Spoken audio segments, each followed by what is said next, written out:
بہت سارے لوگ،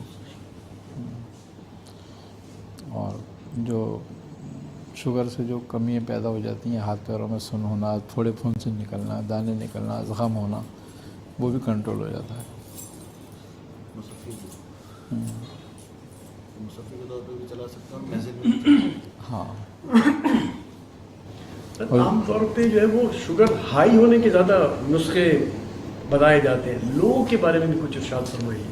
ہائپر ڈائبٹیز کہلاتی ہے یہ جو ہے، اور اس کے لیے بہترین چیز جو ہے، یعنی کہ شوگر کے کم ہونے کے لیے جو بہترین چیز ہے وہ ہے ایک پاؤڈر بنتا ہے جو حکمہ کہلاتا ہے، یعنی کہ وہ 4 حرف کا پاؤڈر ہے، 4 حروف ہیں حکمہ کے، تو ہے سے حروف یعنی کہ حالون،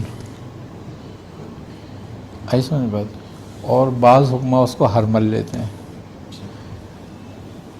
اچھا، کاف سے کلونجی،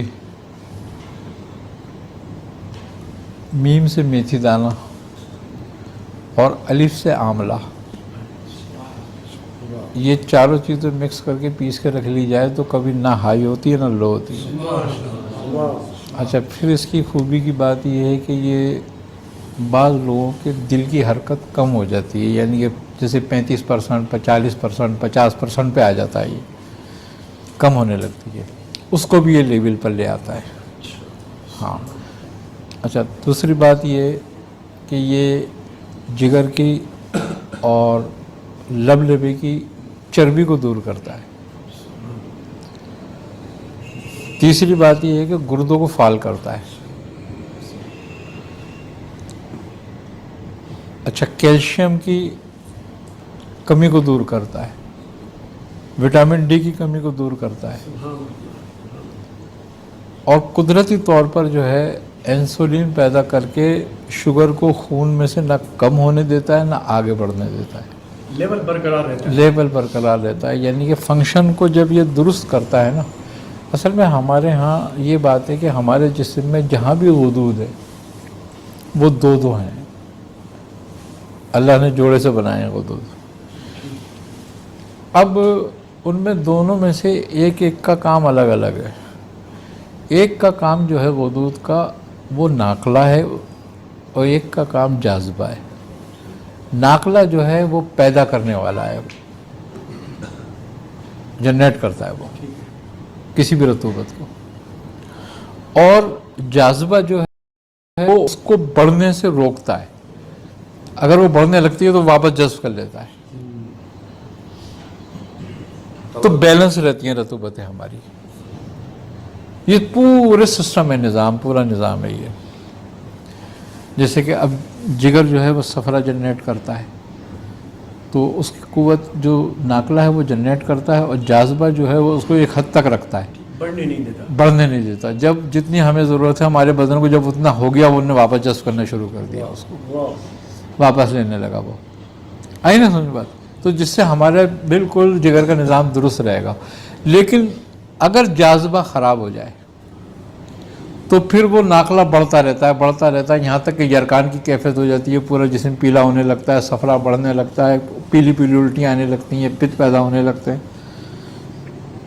تو یہ ان غدودوں کے نظام کو بالکل درست کرتا ہے، اپنی جگہ پہ لاتا ہے۔ یہی حال لب لبے کا ہے کہ وہ انسولین خارج بھی کرتا ہے، انسولین جذب بھی کرتا ہے۔ اب اگر جاذبہ بڑھ جائے، ناقلہ کم ہو جائے، تو خون میں شامل ہونے لگے گی شوگر، کیونکہ انسولین روکتی ہے۔ انسولین جو ہے اس کو خون میں نہیں جانے دیتی، بلکہ پٹھوں میں جذب کراتی ہے، جس سے گلوکوز ہمارے جسم کو لگتا ہے، دماغ پیوست کرتا ہے اور پٹھوں کو قوت دیتا ہے اس کی، تو ہماری ایکٹیویٹی صحیح رہتی ہے بالکل۔ اب اگر وہ جاذبہ قوت ختم ہو جائے تو پھر شوگر گرنے لگے گی۔ آپ آگے سمجھ بات؟ وہ زیادہ جذب کر رہی ہے، شوگر گر رہی ہے۔ تو جب تک ہمارا دونوں نظام بالکل اپنے لیول میں نہ ہو تو اس کا کوئی نہ کوئی نقصان ہوگا ضرور۔ ہم وزن ہے اس کا؟ یہ سب چیزیں ہم وزن ہیں، اور مقدار خوراک اس کی جو ہے وہ آدھی چائے کی چمچی ہے، یعنی کہ 2 گرام تک. ایک ٹائم صبح شام لے، کھانے سے پہلے لے چاہے کھانے کے بعد لے، کھانے سے پہلے لے آدھا گھنٹہ پہلے لے، کھانے کے بعد لے 1 گھنٹے بعد لے. تو یہ بالکل لیول پر رکھتی ہے. اور جو لوگ کثرت سے چنے استعمال کرتے ہیں ان کو تو ویسے بھی شوگر نہیں ہوتی، قوت جاذبہ ان کی بہترین ہوتی ہے. آئی نا سمجھ بات؟ اچھا، شوگر میٹھے کے ساتھ ساتھ نشاستہ دار چیزیں بھی بڑھاتی ہیں. جیسے کہ ہمارا گندم کا آٹا ہے، چاول ہے، جتنی بھی نشاستہ دار چیزیں ہیں، اگر ہم اس کو بند کر دیں کھانا تو شوگر اپنے آپ لیول پر آ جاتی ہے. ویسے ہی شوگر چینی نہیں بڑھاتی، یہ بھی بات ہے، لیکن جب شوگر ہو جائے تو چینی نقصان کرتی ہے پھر، کیونکہ پھر بدن اس کو قبول نہیں کرتا. آئی نا سمجھ بات؟ تو ہمارے جب تک غدود بیلنس میں رہتے ہیں، اچھا ان چاروں چیزوں کا اثر غدودوں پہ بہترین ہے. ایسے سمجھیں کہ جتنی بھی غیر طبعی کیفیات ہیں ان کو درست کر دیتا ہے. بالکل درست کر دیتا ہے، بالکل درست کر دیتا ہے. ایسے سمجھیں کہ وہ کائے کلب ہوگی نا تمام امراض میں پھر یہ ہاں، تو یہ بہت اچھا نسخہ ہے اگر دیکھا جائے تو استعمال کرنے میں. اور میتھی دانہ اور کلونجی کے بارے میں تو یہ ہے کہ خاص طور پہ وہ اس مقصد کے لیے ہیں. ہاں، کیونکہ میتھی دانہ جو ہے وہ صفرا بڑھاتا ہے اور کلونجی سودا کے لیے بہترین ہے. آملہ صفرا کو توڑتا ہے، تو ایک بیلنس نسخہ بن جاتا ہے وہ. اچھا، ہالون جو ہے، ہالون اعصابی طاقت کے لیے بہترین دوا ہے.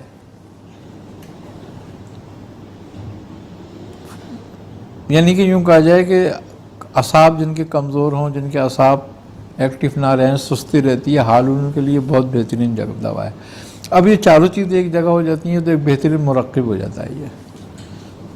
اور جو بہترین مرکب ہے وہ گردے، دل، دماغ سب کے لیے بہترین ہے. پھر وہ اپنی انفرادی جو ان کی قوت ہے ان کے ساتھ ساتھ ملاپ کے بعد وہ اور بڑھ جاتی ہیں، پھر ایک دوسرے کے معاون ہو جاتے ہیں نا. 2 گرام صبح شام 2 گرام صبح شام بہترین دوا ہے یہ.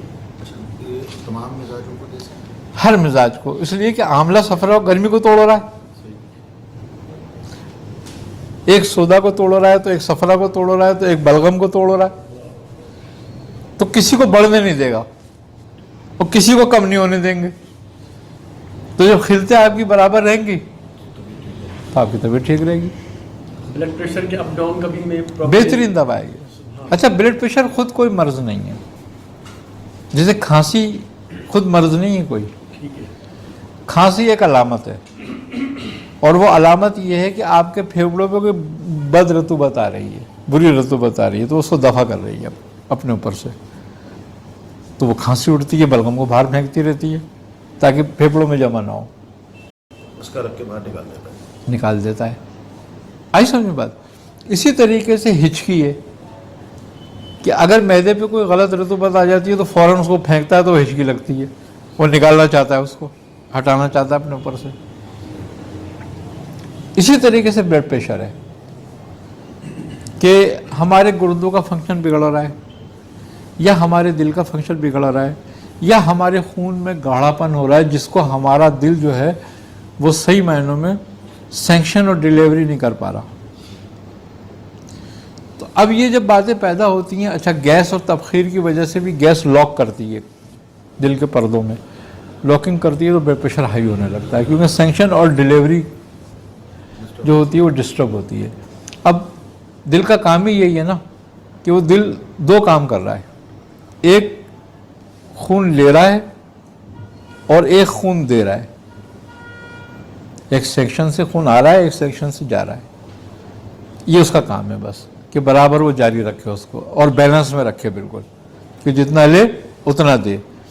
اب بعض اوقات ایسا ہوتا ہے کہ لینے میں مشکل ہو رہی ہوتی ہے اور دینے میں دے رہا ہوتا ہے وہ، تو آپ کو دم اکھڑنے لگتا ہے آپ کے, سانس اکھڑنے لگتی ہے آپ کو, گھبراہٹ, بے چینی, پسینے آنے لگتے ہیں.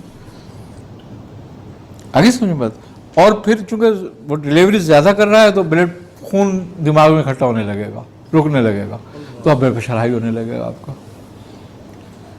جس سے اگر زیادہ رک جائے تو نسیں پھٹ سکتی ہیں.